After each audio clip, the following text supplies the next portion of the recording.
My son called me a ghost. Not to my face, he never had the courage for that. But I heard him say it to his wife one evening when they thought I was asleep in the back bedroom of their house. "Dad's just a ghost now," he said, his voice low and certain, the way a man talks when he believes something completely. He wanders around, he forgets things, he doesn't understand half of what we tell him. He's just here, taking up space. His wife laughed softly. Not a cruel laugh, almost sympathetic. "Then we should handle things before it gets worse," she said. I lay there in the dark with my eyes open and my hands folded on my chest, and I thought, you have no idea who you're talking about. My name is Arthur Whitfield. I am 67 years old. For 31 years, I was a forensic accountant, the kind companies called when someone had stolen from them and they needed to prove it in court. Not suspected. Proved. The kind of proof that holds up under cross-examination, that survives appeal, that sends people to federal prison. I testified in front of juries 43 times in my career. I won 41 of those cases. They called me the ledger in the industry. Not because I was boring, because once I opened a set of books, every lie inside them was finished. My wife Eleanor knew what I did. She was proud of it. She used to joke that I was the only man in America who could make a spreadsheet terrifying. She died 4 years ago, pancreatic cancer, 11 months from diagnosis to the end. I held her hand through every treatment, every night in the hospital. Every morning she couldn't get out of bed.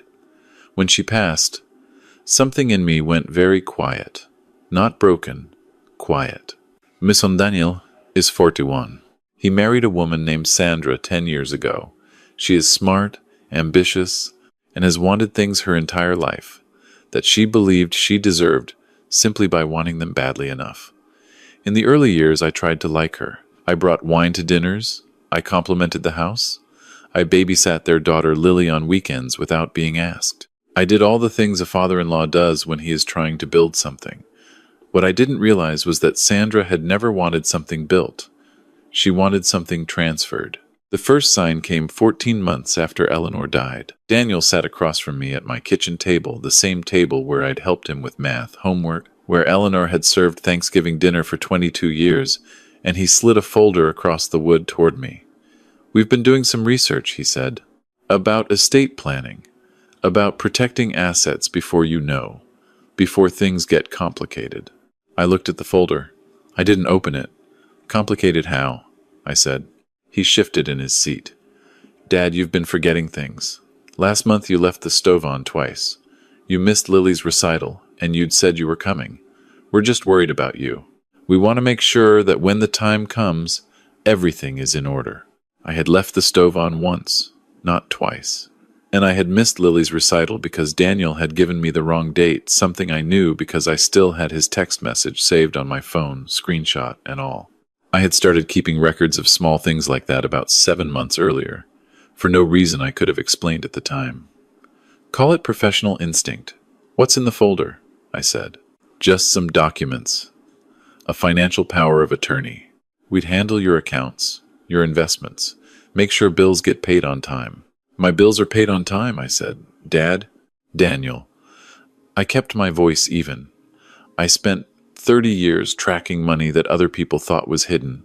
I know what a power of attorney means, and I know what it's used for. He looked at the table, not at me. "Leave the folder," I said. "I'll read it tonight." He left it. He also left with a look on his face I recognized from juries, the look of a man recalculating. I read every page that night. Then I called my attorney, a woman named Patricia Holt I had worked with on 3 federal cases in the 90s. I had helped put her ex-husband's business partner in prison for wire fraud in 2004. She owed me nothing, but she liked me, and more importantly, she trusted my instincts. "Don't sign anything," she said when I finished explaining, "and start documenting." "Already started," I said. That was the beginning. What followed over the next 8 months was the kind of slow, patient gathering of information I had done professionally hundreds of times. The difference was that this time, the subject was my own son. I want to be clear about something. I did not want to believe what I was finding. Every time I pulled a thread and found another thread beneath it, I gave myself a day to sit with it, to look for the innocent explanation, to assume I was wrong. I was not a father looking for reasons to suspect his child. I was an analyst looking for the truth. Wherever it landed, the truth did not land anywhere good. Daniel and Sandra had opened a joint account 18 months earlier, shortly after Eleanor's death, that I had no knowledge of. Through a contact at my former firm, I was able to establish that several transfers had been made from an investment account I shared with Daniel as co-trustee, an account Eleanor and I had set up for Lily's college education. The transfers were small at first, $400, $800, then larger, $2,000, $3,000, always just beneath the threshold that would trigger automatic bank review. Someone who knew how that threshold worked had structured those transfers. I sat with that fact for 3 days before I accepted what it meant. There was more. Sandra had told her sister I knew this because the sister had told her neighbor, who happened to be the husband of a woman in my Thursday morning walking group, and small towns are small, that Arthur won't be a problem much longer. She had said it in the context of the house. My house.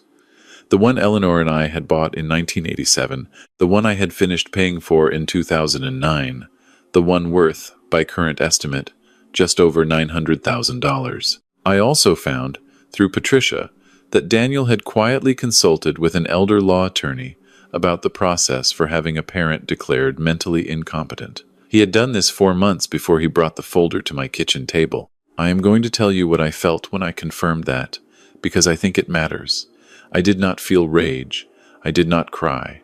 I sat in Eleanor's chair by the window, the one she used to read in, and I watched the light move across the yard for a long time. I felt something settle inside me, the way a very old building settles after an earthquake. Still standing. Realigned. Then I made a list. The list was 14 items long. Over the following 3 months, I worked through every item on it, methodically, without telling anyone except Patricia. I gathered bank records. I obtained surveillance footage from my own property. I had installed cameras the previous year, ostensibly for home security, which no one had questioned. I had every financial document in my possession reviewed by 2 independent CPAs. I consulted with a forensic technology specialist about the digital trail of the account transfers. And I contacted the bank directly. I had a conversation with the branch manager, a man who had known Eleanor, who had attended her funeral, and I laid out, calmly and completely, what I believed had occurred. He listened. He made some calls. He froze the joint account. Daniel didn't notice for 6 days. When he did, he called me. "Dad, something's wrong with the account. The one we set up for Lily." "I know," I said. A pause. "What do you mean you know?" "I mean, I'm aware of the situation," I said. "I've been aware of it for some time." Another pause. Longer. I could hear him breathing. "Dad, we should talk." "We will," I said. "I'll let you know when." I hung up. I sat there for a moment. Then I stood up, put on my coat, and went for a walk. The air was cold and clean, and the neighborhood was quiet. I passed the park where Daniel had learned to ride a bicycle. I passed the church where Eleanor and I were married. I walked for 2 hours. When I came home, there was a message on my answering machine. It was Sandra. Her voice was very controlled, very careful. She said she was concerned about me. She said Daniel had been trying to reach me. She said they wanted to sit down together as a family, that there had been a misunderstanding, that she hoped I wasn't upset. I saved the message. I had been saving everything. 3 weeks later, Daniel filed a petition to have me evaluated for cognitive impairment. He cited the stove incident, still claiming 2, still wrong, and 2 doctor's appointments I had supposedly missed. I had not missed them. I had records of both appointments. His attorney submitted a declaration from a psychiatrist I had never met, who stated, based on a review of secondhand reports, that I might benefit from a formal evaluation. I want you to understand the precision of what they were doing. This was not a sudden grab. This was careful, constructed, layered. Someone had coached them. The timing, the documentation, the psychiatric angle. It was designed to look like concern. It was designed to look like love. I called Patricia the morning the petition arrived. "They filed," I said. "I know," she said. "I've been waiting. Are you ready?" "Yes," I said. "Arthur," she paused. "These things can get ugly." "Patricia," I said. I have spent 31 years making ugly things legible in a courtroom. I'm not concerned about ugly. She was quiet for a moment. Then she said, "Okay, let's go to work." The hearing was set for a Tuesday in March. It was to be held in the Harmon County Courthouse, the same courthouse where I had testified 11 times over the course of my career. I knew the building. I knew its rhythms. I had walked its hallways enough that the security guards had known my face. Daniel and Sandra arrived early. I know because Patricia's paralegal was watching the parking lot. They came in a new car, the lease on which, I had established, had been partially funded by money from Lily's account. They were dressed carefully. Sandra wore something that read, visually, as concerned daughter-in-law, muted color, no jewelry, a look of practiced worry. Daniel wore a suit I did not recognize, which meant it was recent, which meant it had been purchased for this. I arrived 11 minutes before the hearing began. I walked through the main entrance, through the metal detector, down the corridor to courtroom C. I pushed open the door. Daniel saw me first. He was seated at the petitioner's table with his attorney, a man I did not know. The moment I walked in, Daniel looked at me and he smiled. Not a warm smile, a confident one, the smile of a man who believes the outcome is already decided. He leaned over to Sandra and said something quietly, and she pressed her lips together to suppress her own smile. I walked to the respondent's table. I set down my briefcase. I sat down next to Patricia. I did not look at my son. What I did not know, what Daniel and Sandra could not have known, was who was going to walk through the door at the judge's bench that morning. The bailiff called the room to order. The judge entered. His name was the Honorable Warren Gable. He had been appointed to the Harmon County bench 9 years earlier. Before that, he had been a partner at a litigation firm in Cincinnati.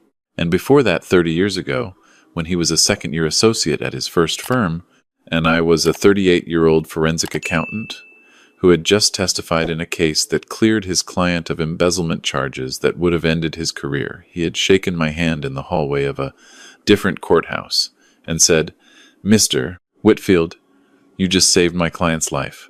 I won't forget this." I had not spoken to Warren Gable in over 2 decades. I had not reached out to him about this case. I had not even known he was the assigned judge until Patricia called me the Thursday before the hearing. "Do you know a Judge Gable?" she had asked. "I do," I said. "Well," she said, "he's going to know you." Judge Gable walked to the bench. He set down his papers. He looked out at the room, at the petitioner's table, at the respondent's table, and his eyes landed on me. He stopped. It was only for a second, a fraction of a second. But in a courtroom, where every gesture is watched, where stillness means something, it was enough. He looked at me the way a man looks at something he has to recalibrate around. He looked at me the way I had seen witnesses look at evidence they hadn't expected to be real. Then he composed himself and sat down. Daniel's attorney opened. He presented the narrative. They had built the stove, the missed appointments, the general decline, the concern. He was polished. He hit his marks. He used words like best interests and quality of life and loving family at regular intervals. Sandra nodded at appropriate moments. Daniel kept his expression set to worried. It was a good performance. In a different case, against a different man, it might have worked. Patricia stood up. She began with the stove. She submitted my phone records demonstrating that the supposed second incident had never been reported to anyone. No call to Daniel, no text, no mention in any message because it had not happened. She submitted the screenshot of Daniel's text message with the wrong date for Lily's recital. She moved to the medical appointments. She submitted signed documentation from both physicians confirming that I had attended both appointments on the dates in question. She submitted the bank records. She submitted the transfer history, every amount, every date, every account number. She submitted the analysis from the 2 CPAs. She submitted the digital trail from the forensic technology specialist, which traced the authorization pathway for each transfer. She submitted the recording. I should explain the recording. 4 months earlier, Daniel and Sandra had come to my house for dinner, one of the regular dinners we still had, which I continued attending because stopping them would have changed the dynamic I needed to maintain. During that dinner, in my kitchen, Daniel had said something I needed preserved. He had said, while Sandra nodded, Dad, we just need you to trust us with the financial side. You're not equipped for it anymore. You know that, right? I had agreed, mildly. I had said I would think about it. I had said very little. What I had done was set my phone to record on the counter behind the fruit bowl 40 minutes before they arrived. Patricia played the recording in court. The room was extremely quiet. Judge Gable looked at the petitioner's table. Daniel's attorney asked for a recess. The judge denied it. The hearing lasted 4 hours. At the end of it, Judge Gable dismissed the petition. He did not simply dismiss it, he used the word baseless in his ruling, which is a specific word with specific implications. He ordered an investigation into the account transfers. He referred the matter to the county DA's office for review of potential elder financial abuse charges. He looked at Daniel directly when he said that last part. Daniel had gone pale about 90 minutes into Patricia's presentation and had not recovered. Sandra was looking at the table. Their attorney was writing something rapidly on a legal pad and not making eye contact with either of them. Judge Gable called a brief recess before moving to the next case. As the room began to move, he stepped down from the bench, which judges do not typically do between cases. He walked to the respondent's table. Patricia stood. I stood. He shook my hand. "Arthur Whitfield," he said quietly. There was something in his voice. I recognized the tone of a man re-seeing something he thought he understood. "The ledger." "Warren," I said. He looked at me for a moment. "I'm sorry this happened to you." "Don't be," I said. "It happened exactly the way it needed to." He nodded slowly.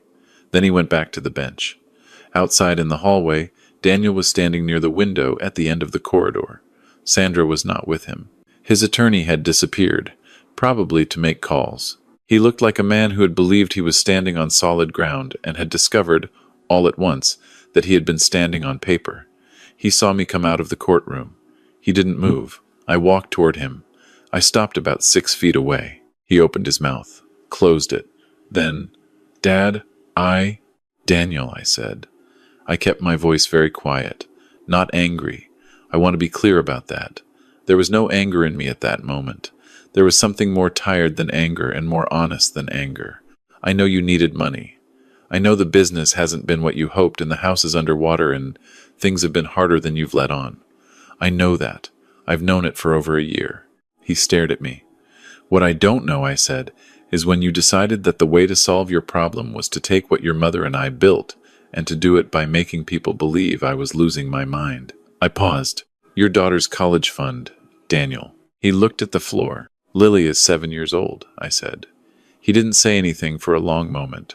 When he looked up, his eyes were wet. I don't know if that was real.